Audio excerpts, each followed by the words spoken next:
हसीन कहता है, हामिद रेवड़ी ले जा, कितनी खुशबूदार है। हामिद को संदेह हुआ ये केवल क्रूर विनोद है। मोहसिन इतना उदार नहीं है, लेकिन यह जानकर भी वह उसके पास जाता है। मोहसिन दोने से एक रेवड़ी निकाल कर हामिद की ओर बढ़ाता है। हामिद हाथ फैलाता है। मोहसिन रेवड़ी अपने मुंह में रख लेता है। महमूद, नूरे और सम्मी खूब तालियां बजा बजा कर हंसते हैं। हामिद खिसिया जाता है। मोहसिन, अच्छा, अब की ज़रूर देंगे हामिद, अल्लाह कसम ले जा।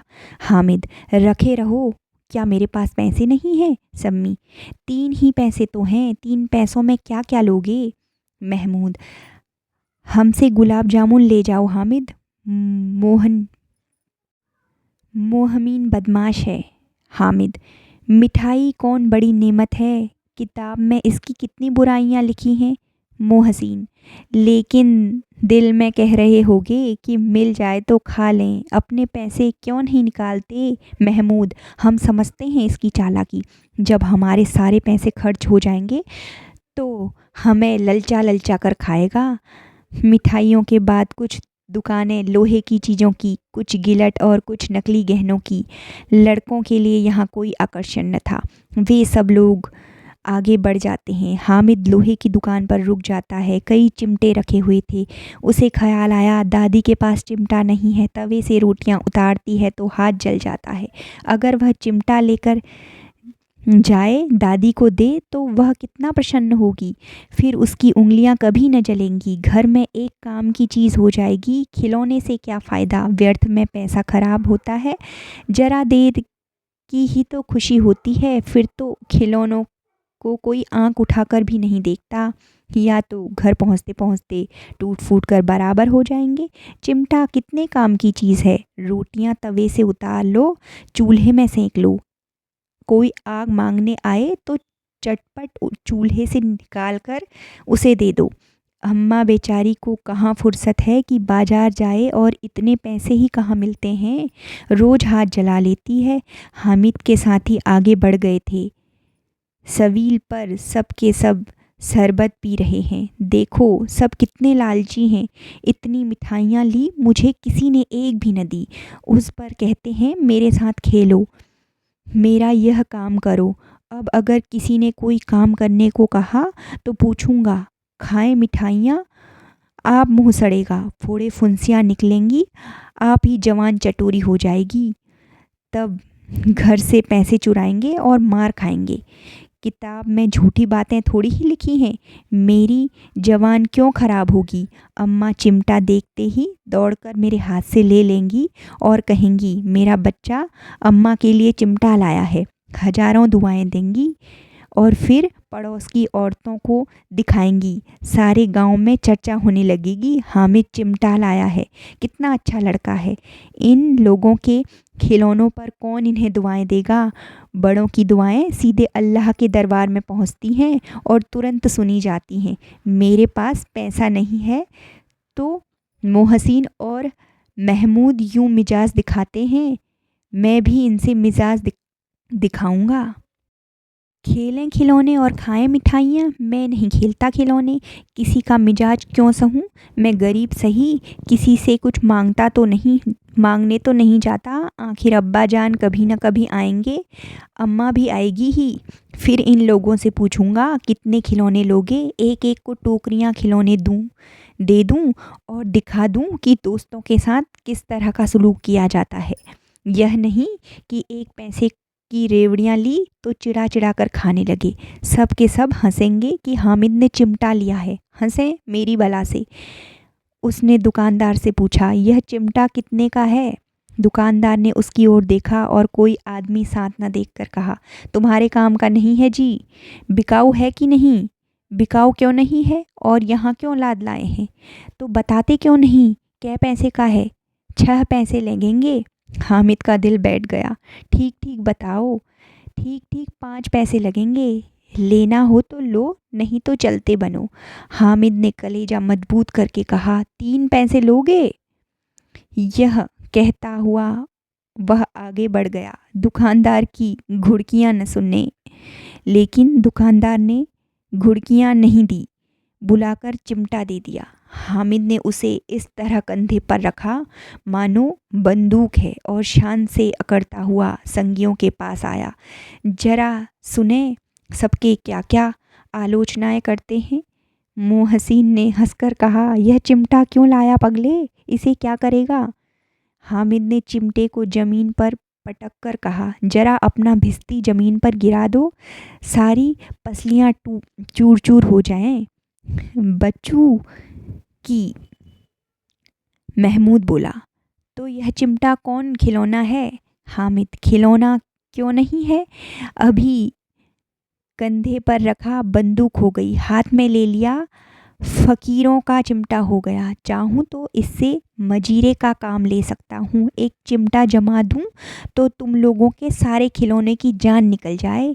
तुम्हारे खिलौने इतना ही जोर लगाएं, मेरे चिमटे का बाल भी बांका नहीं कर सकते। मेरा बहादुर शेर चिमटा है।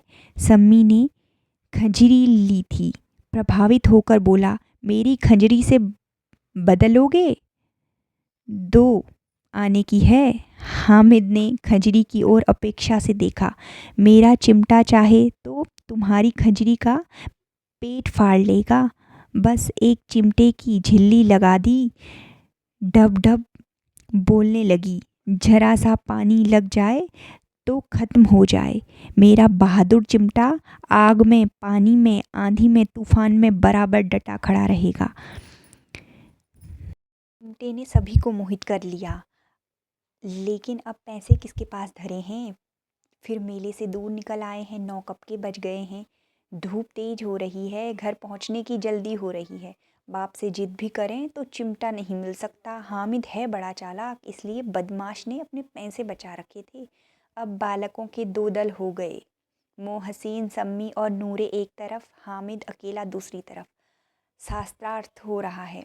सम्मी तो विधर्मी हो गया, दूसरे पक्ष से जा मिला। लेकिन मोहसिन, महमूद और नूरे भी हामिद से 1-1, 2-2 साल बड़े होने के पर भी हामिद के आघातों से आतंकित हो उठे हैं।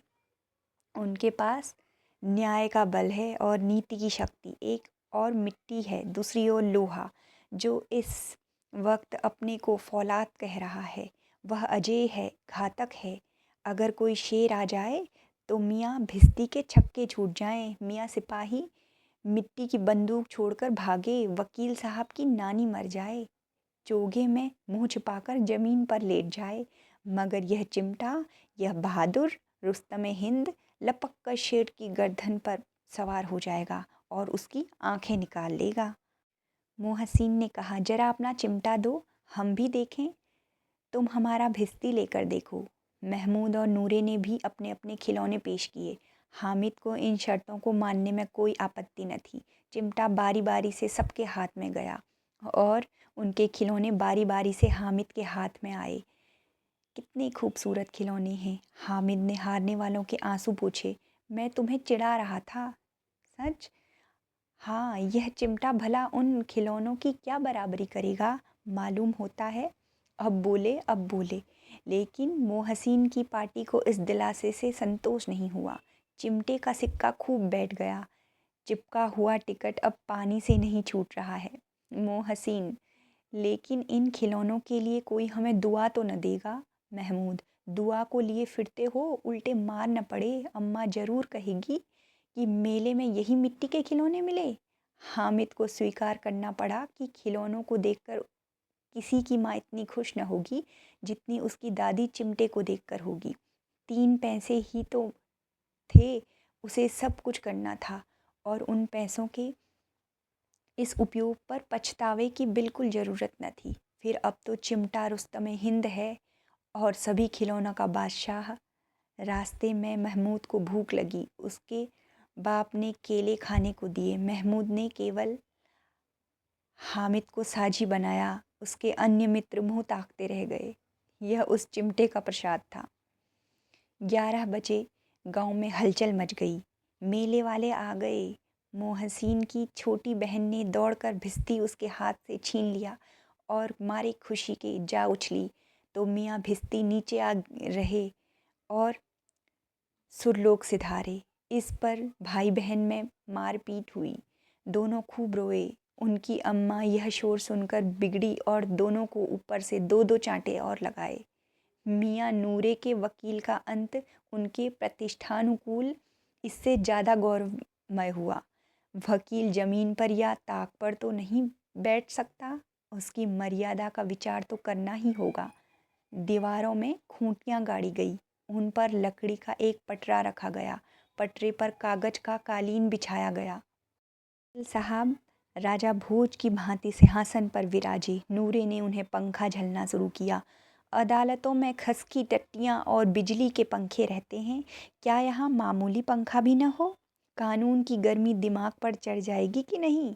बांस का पंखा आया और नूरे हवा करने लगे। मालूम नहीं पंखे की हवा से या पंखे की चोट से वकील साहब स्वर्गलोक से मिट्टीलोक में आ रहे हैं और उनका माटी का चोला माटी में मिल गया। फिर बड़े जोर शोर से मातम हुआ और वकील साहब की अस्थि धूर पर डाल दी गई। अब रहा महमूद का सिपाही, उसे चटपट गांव का पहरा देने का चार्ज मिल गया। लेकिन पुलिस का सिपाही कोई साधारण व्यक्ति तो नहीं जो अपने पैरों चले, वह पालकी पर चलेगा। एक टोकरी आई, उसमें कुछ लाल रंग के फटे पुराने चीथड़े बिछाए गए, उसमें सिपाही साहब आराम से लेटे। नूरे ने यह टोकरी उठाई और अपने द्वार का चक्कर लगाने लगे। उसके दोनों छोटे भाई सिपाही की तरह से छोने वाले जागते लहो पुकारते रहे, मगर रात तो अंधेरी ही होनी चाहिए। महमूद को ठोकर लग जाती है, टोकरी उसके हाथ से छूटकर गिर पड़ती है और मियाँ सिपाही अपनी बंदूक लिए ज़मीन पर आ जाते हैं और उनकी एक टांग में विकार आ जाता है। महमूद को आज ज्ञात हुआ कि वह अच्छा डॉक्टर है। उसको ऐसा मरहम मिल गया है जिससे वह टूटी टांग को आनन फानन जोड़ सकता है। केवल गुलर का दूध आता है, टांग जोड़ दी जाती है, लेकिन सिपाही को ज्यों ही खड़ा किया जाता है, टांग जवाब दे देती है। शल्य क्रिया असफल हुई, तब उसकी दूसरी टांग भी तोड़ दी जाती है। अब कम से कम एक जगह आराम से बैठ तो सकता है, एक टांग से तो न चल सकता था न बैठ सकता था। अब वह सिपाही सन्यासी हो गया है, अपनी जगह पर बैठा बैठा पहरा देता है, कभी कभी देवता भी बन जाता है। इसके सिर का झालरदार साफा खुरच दिया गया है। अब इसका जितना रूपांतरण चाहो कर सकते हो, कभी कभी तो इससे बाट का काम भी लिया जाता है। अब मियाँ हामिद का हाल सुनिए। अमीना उसकी आवाज़ सुनते ही दौड़ी और उसे गोद में उठाकर प्यार करने लगी। सहसा उसके हाथ में चिमटा देखकर वह चौंकी। अमीना, यह चिमटा कहाँ था? हामिद, मैंने मोल लिया है। क्या पैसे में? 3 पैसे दिए। हाँ, अमीना ने छाती पीट ली।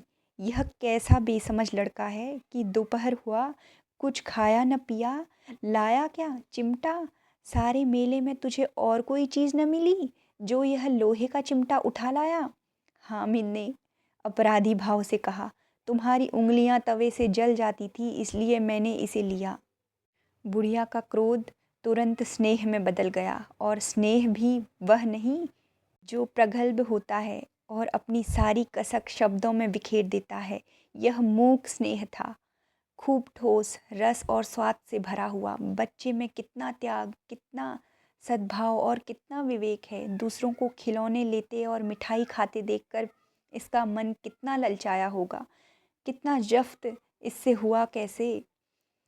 वहाँ भी इससे अपनी बुढ़िया दादी की याद बनी रही। अमीना का मन गदगद हो गया। और अब एक बड़ी विचित्र बात हुई, हामिद के इस चिमटे से भी विचित्र। बच्चे हामिदा ने बूढ़े हामिद का पार्ट खेला था। बुढ़िया अमीना बालिका अमीना बन गई। वह रोने लगी, दामन फैलाकर हामिद को दुआएं देती जाती थी और आंसू की बड़ी बड़ी बूंदें गिराती जाती थी। हामिद इसका रहस्य क्या समझता?